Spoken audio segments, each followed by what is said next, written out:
got on the train with $200. He couldn't see any harm in a friendly game of cards. What if the other men were strangers? And take Joe Collins. He's got a nice wife at home. But he met this girl at the bar, and she looked, after the first couple of drinks.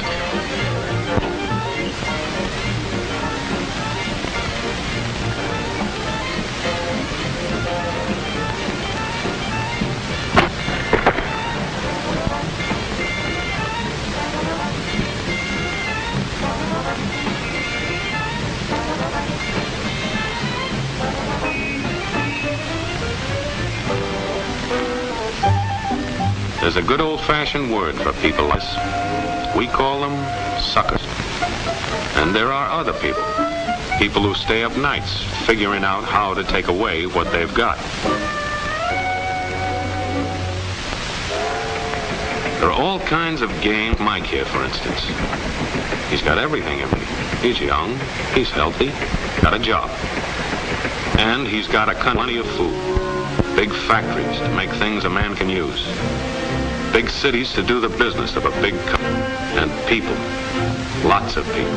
Enough to work the farm and build the factories, dig the mines, run the business. All kinds of people. People from different countries with different religions, different colored skins. Free people. They can live together and work together and build America together because they're free. Free to vote, to say what they please, go to their own churches, to pick their own jobs. Yeah, Mike's got something, all right. He's got America. But there are guys who stay up nights figuring out how to take that away from him. I happen to know the facts. Now, friends, I'm just an average American. But I'm an American. And some of the things I see in this country of ours make my blood boil. I see people with foreign money. I see Negroes holding jobs that belong to me and you. Now, I ask you, if we allow this thing to go on, what's going to become of us real Americans? I've heard this kind of talk before, but I never expected to hear it in America. This fellow seems to know what he's talking about. What are we real Americans going to do about it? You'll find it right here in this little pamphlet. The truth about Negroes and foreigners. The truth about the Catholic Church. You'll find Do you believe in that kind of talk? I don't know, makes pretty good sense to me. And I tell you, friends, we'll never be able to call this country our own until it's a country without. Without what? Yeah, without what? Without Negroes. Without alien foreigners. Without Catholics. Without Freemasons. You know these things. What's wrong with the Masons? I'm a Mason. Hey, that fellow's talking about me. And that makes a difference, doesn't it? These are your enemies. These are the people who are trying to take over our country. Now you know them. You know what they stand for. And it's up to you and me to fight them. Fight them and destroy them before they destroy us. Thank you.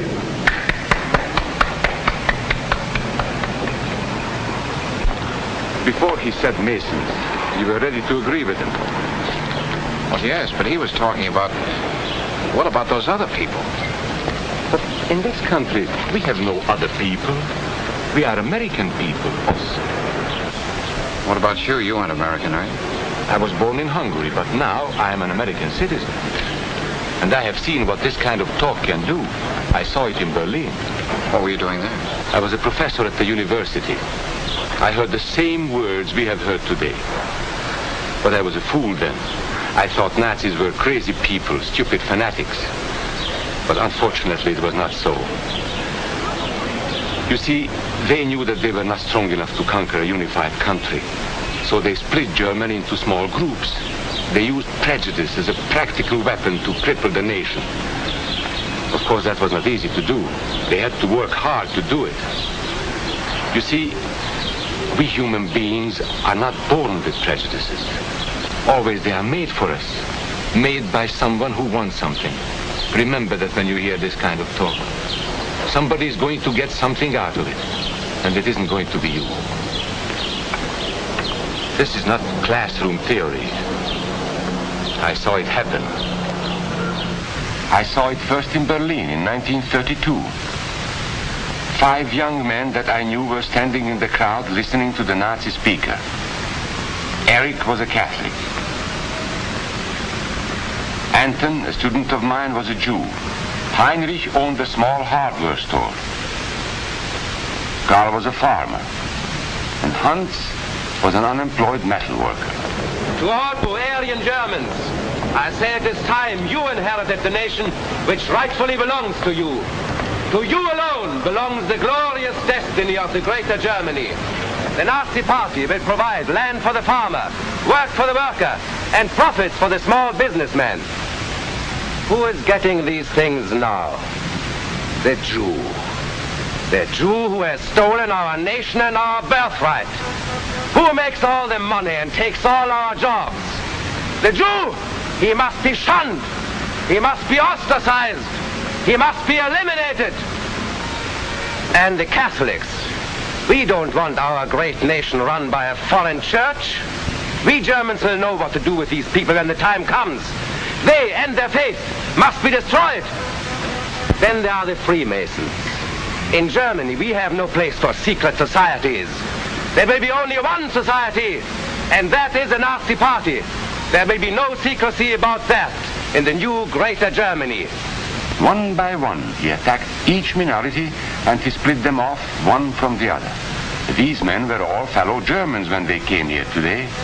Now they were split into rival groups, suspicious of each other, hating each other. They were being swindled, all of them. But the man who was really being fooled was Hans. He was pure German, according to Nazi standards. To him they promised everything, and he fell for it. That's how Hans became a Superman. They gave him a uniform and they pumped up his ego. He wasn't just a little fellow out of work anymore. He was a member of the master race. Hans and thousands of others like him, all playing a sucker's game. They gambled with other people's liberty, and of course they lost their own. A nation of suckers. Hitler needed these people. There was lots of work to be done. There were trade unions to be smashed, because unions were organized and might offer resistance. There were many political parties in Germany.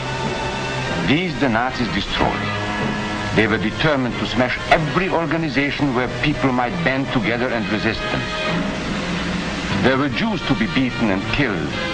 The Jews were not powerful, but they were a convenient excuse for all the nation's ills. And besides, a Nazi party member could not take over this man's store.